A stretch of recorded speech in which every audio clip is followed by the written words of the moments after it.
শুধুমাত্র দুর্গাপুজো নয় এবং কালী পুজো, জগদ্ধাত্রী পুজো নয়, তারা সরস্বতী পুজোয় মেতে থাকে। ১৬তম বর্ষে পদার্পণ করেছে ইউনিস্টার বয়েজ ক্লাব শালকিয়া। তাদের বাণী বন্দনায় এই বছর ১৬তম বর্ষের মানে সেই সাবেকি এক প্যান্ডেল এবং মাতৃ প্রতিমা অসাধারণ চমক রয়েছে, আমি দেখাবো। সুন্দর একটা মাতৃ প্রতিমা রয়েছেন নন্দলাল পালের সেই প্রতিমার এবং সুন্দর সাবেকি প্যান্ডেলে মানে বোঝা যাচ্ছে সরস্বতী পুজো যে একেবারেই সাবেকিয়া না, সেটাই এই ইউনিস্টার বয়েজ ক্লাবে একেবারেই আজকে ঠিক সকলেই রঙিন পাঞ্জাবিতে মেতে উঠেছে। আমি প্রথমে যাবো তাদের সঙ্গে একটু কথা বলবো যে এই ১৬তম বর্ষের যে ভাবনাটা, একটা উদ্যোগটা কি বলবে? প্রথমে আমি সবাইকে নমস্কার জানাই ইউনিস্টার বয়েসের পক্ষ থেকে।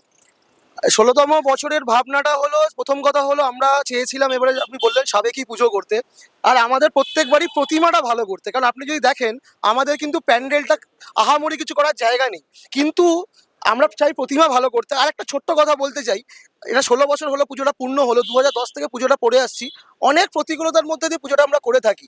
আজকে আমরা সকল রকেট ছেলে বলেই পরিচিত, কেন আমাদের কোনো সংগঠন নেই বা কোনো পার্মানেন্ট অর্গানাইজেশন নেই, কিন্তু এই রকেট ছেলেরাই প্রত্যেকবার পুজোর মাধ্যমে মানুষের কাছে পৌঁছে যাওয়ার চেষ্টা করে, যার মধ্যে থেকে আমরা ভোগ বিতরণ করি, কম্বল বিতরণ করি। এবারে সব অন্যথা নয়।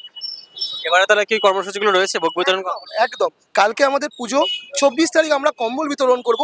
ওটা কিন্তু আমরা কোনো টোকেন সিস্টেম করে করব না। আমরা রাত্রিবেলা সবাই গিয়ে যারা সত্যি দরকার, যাদের সত্যি দরকার, তাদেরকে গিয়ে আমরা কম্বলটা প্রোভাইড করে আসবো, যাতে তারা উপকৃত হয়।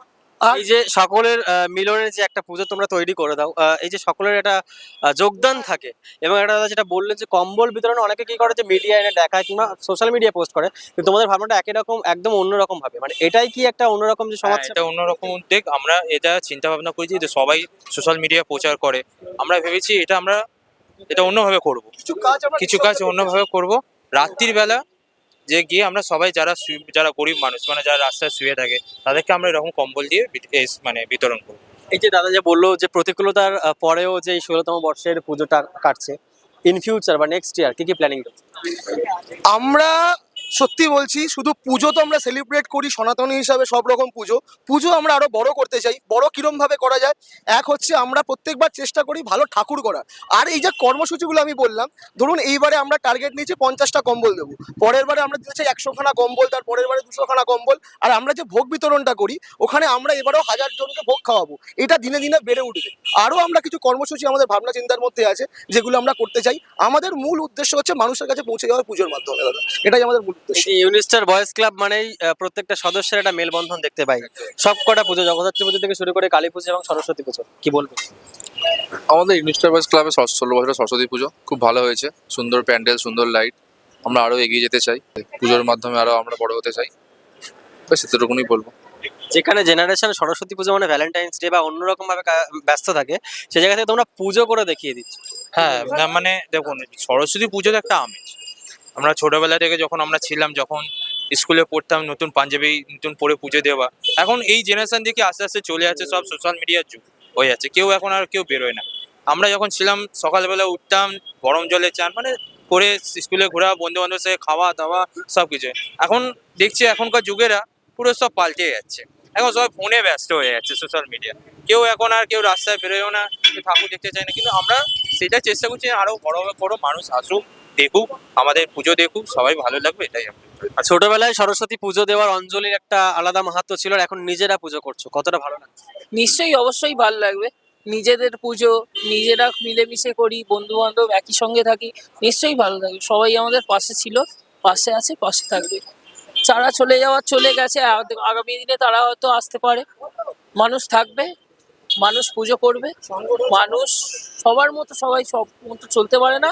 সংগঠনটা থাকবে, ইউনিস্টার বয়েজ ক্লাব যেমন ছিল তেমনই চলবে, যেমন হয় মায়ের পুজো সেরকমই হবে।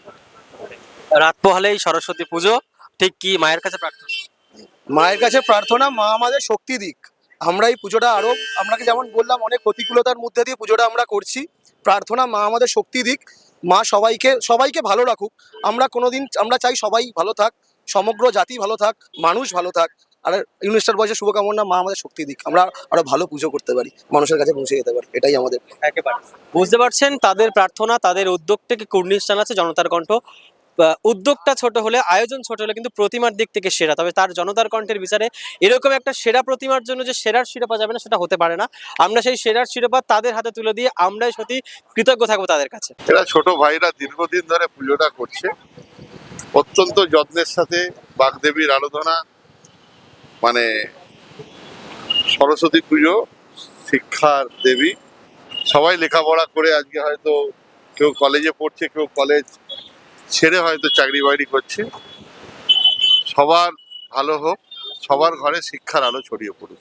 বুঝতে পারছেন, যেমনটাই আপনাদের বলেছিলাম, সেরা প্রতিমার সেরা শিরোপা তাদের হাতে তুলে দেবো। তবে ঠিক এইরকম একটা উদ্যোগ এবং পুজো করছো, যখন একটা সেরা প্রতিমার প্রাইজ আপনাদের হাতে যায়, ঠিক কেমন লাগে? খুব ভালো লাগে। এটাই তো মানে খুব মানে কি বলবো, আমাদের একটা আবেগ যে একটা খুব বড় একটা প্রাপ্তি করতে হয়েছে, একটা বড় অ্যাওয়ার্ড জিততে পেরেছি, ঠিক আছে। এটাই আমাদের, আমি চাই যেন এই পুজোটা আরো বড় হোক, যেন আরো এরকম প্রাইজ পেতে পারি, মানুষের কাছে ভালো যায়, ভালো কাটুক, ভালো দিক। একদমই, আমাদের তরফ থেকে একটা ছোট্ট উপহার তোমাদের জন্য থাকছে। ইউনিস্টার বয়েজ ক্লাব এরকম ভাবে এগিয়ে যাক, ঠিক কেমন লাগছে বলো? খুব ভালো লাগছে। আপনি যেটা বললেন আয়োজন ছোট, আশাটা অনেক বড়। এই যে আপনারা অ্যাওয়ার্ডটা দিলেন, মনে আশাটা অনেক বেড়ে গেল। আগামী দিনে আরো ভালো পুজো করতে আমরা পারবো। অনেক ধন্যবাদ মিনি, থ্যাঙ্কস জনতার কণ্ঠ, অনেক ধন্যবাদ।